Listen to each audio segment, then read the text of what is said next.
L'amélioration de la qualité de pulvérisation est un levier vraiment efficace pour réduire les quantités de produits phytosanitaires.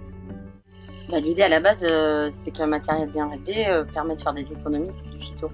S'il est bien réglé, on peut imaginer quand même pouvoir être plus en confiance et donc éventuellement travailler sur des demi-doses ou des tiers de doses en fonction de la taille de la végétation. Il est important de régler son pulvérisateur avant chaque campagne phyto. Le régime de prise de force du tracteur doit être réglé à environ 540 tours minute à l'aide d'un compte-tours. La vitesse d'avancement du tracteur doit se situer autour de 5 km/h.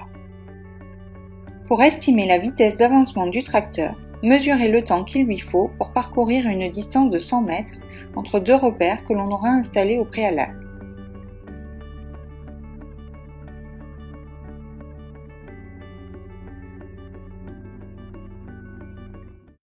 Autre point clé, vérifiez le volume de bouillie pulvérisé sur la végétation.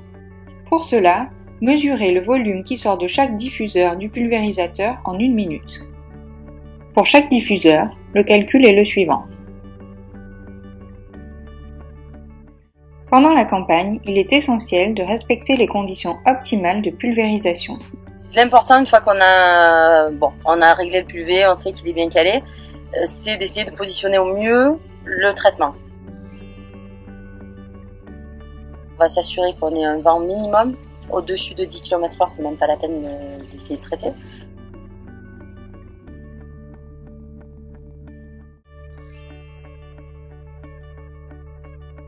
C'est un rond sur 2, quelle que soit la période. Je suis certaine d'avoir touché pratiquement 95% de mes vignes.